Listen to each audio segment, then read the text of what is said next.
गांव में रामू नाम का एक किसान रहता था। उसका भाई श्यामू हर छोटी छोटी चीजों से डर जाता था। एक बार रामू अपने भाई श्यामू के साथ खेत पर जा रहा होता है। रास्ते में एक बगीचा पड़ा। दोनों थोड़ी देर के लिए उस बगीचे में रुक जाते हैं आराम करने के लिए। अचानक श्यामू को बगीचे में कुछ आवाजें सुनाई देती है। अरे ये आवाजें कहाँ से आ रही है? जरूर इस बार में कोई भूत है। क्या भाई, दिन में भूत कहाँ से आएगा? तुम भी ना भय का भूत पालते हो। तभी श्यामू की नजर एक पेड़ के ऊपर पड़ती है। उसे लगता है जैसे कोई डरावनी सी शक्ल उस पेड़ पर बैठा हुआ है और उसे ही घूर घूर के देख रहा है। अरे वो देखो, पेड़ पे कोई है। रामू ऊपर देखता है। अरे नहीं श्याम, वहाँ तो कुछ भी नहीं है, सब तुम्हारा वहम है। पर वो भयानक चेहरा, डरावनी लाल आंखें अभी भी श्यामू को घूर रही होती है। फिर श्यामू डरते डरते रामू को वहाँ से चलने को बोलता है। फिर वो दोनों बाग से निकल के अपने खेतों की तरफ चल देते हैं। रामू पक्षियों को भगाने के लिए एक मटके पे आंखें और मुंह बना के लकड़ी का एक पुतला बनाता है और उसे खेत के बीचों बीच खड़ा कर देता है। फिर शाम होने पर श्यामू, मैं यही खेत की निगरानी करता हूँ, तुम घर जाओ और खाना ले आओ। ठीक है भाई। रामू के कहने पर श्यामू चल तो देता है घर की ओर, पर वो बहुत सहमा हुआ होता है। तभी रात हो जाती है।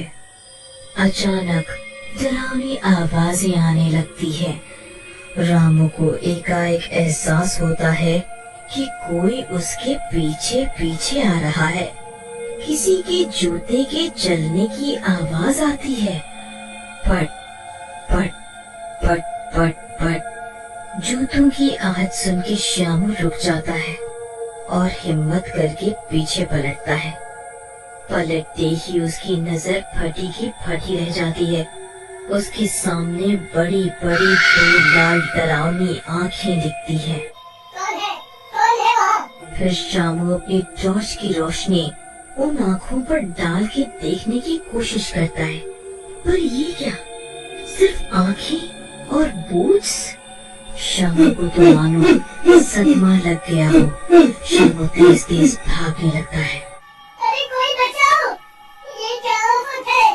कोई बचाओ मुझे इन डरावनी आंखों से, बचाओ बचाओ। श्यामू आगे आगे भागता है और वो आंखें और बूट्स श्यामू का पीछा करते हुए भागते हैं।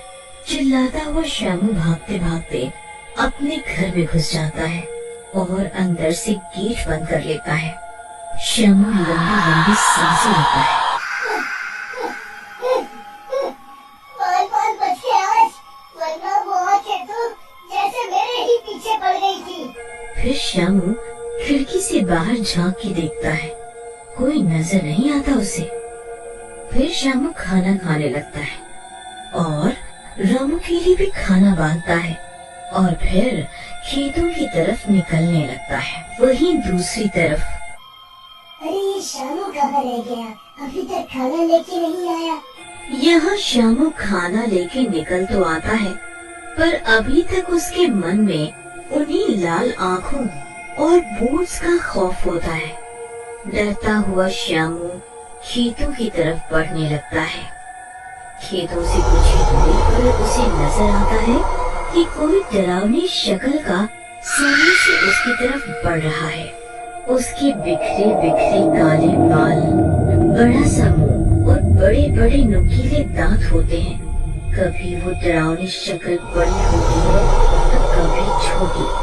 ये नजारा देख के श्यामू की हवा टाइट हो जाती है। श्यामू उल्टे पैर भागने लगता है।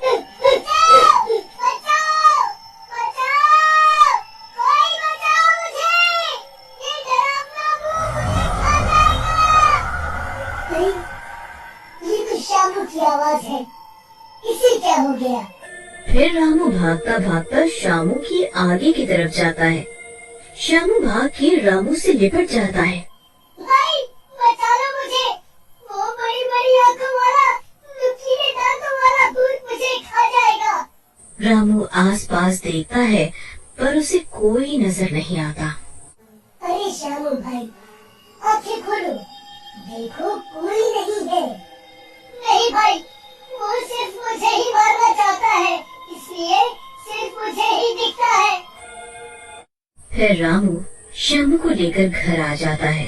फिर अगली सुबह शामू उठो भाई, खेतों पर जाना है।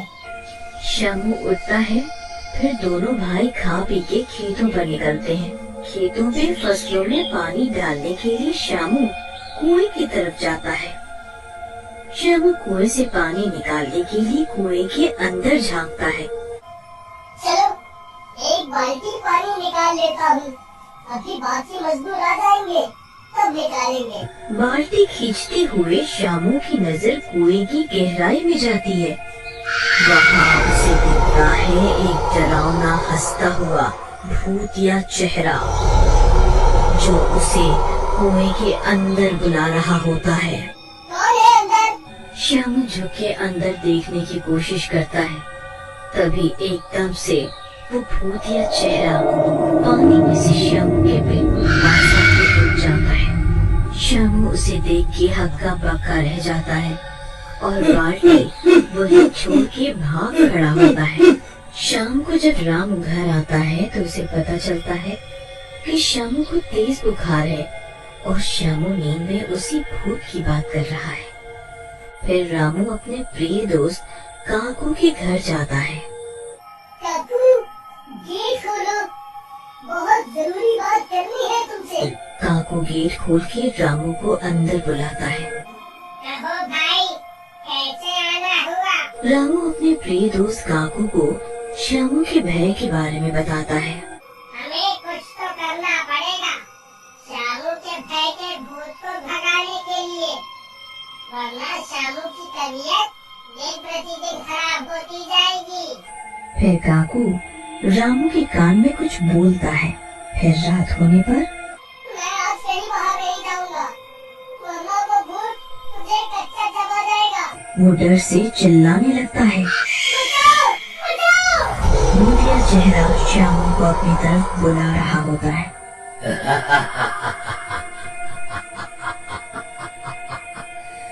आओ मेरे पास आओ। शामू के रेंगटे खड़े हो जाते हैं। वो रामू को बुलाने लगता है। रामू भाई, कहाँ हो? बचाओ मुझे, उस भूत से बचाओ, वो मुझे बुला रहा है, मुझे खा जाएगा आज वो भूत, बचाओ रे। शामू, कहाँ? देखो कोई नहीं है बाहर, ठीक से देखो। मुझे बचा लो भाई, वो मेरी तरफ ही आ रहा है, आज मैं जिंदा नहीं बचूंगा। फिर देखते वो भूतिया चेहरा शामू के पास आके खड़ा हो जाता है। शामू डर के मारे आंखें बंद कर लेता है। शामू आंखें खोलो, देखो कोई नहीं है यहाँ। आज तू नहीं बचेगा शामू। रामू भाई, ये भूत सिर्फ मुझे ही दिखता है, ये सिर्फ मुझे ही खाएगा, आज मैं जिंदा नहीं बचूंगा।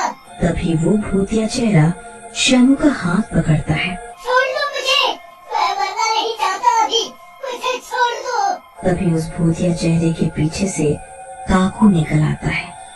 आंखें खोलो शामू, देखो भूत नहीं मैं हूँ काकू। काकू की आवाज सुन के शामू डरते डरते आंखें खोलता है।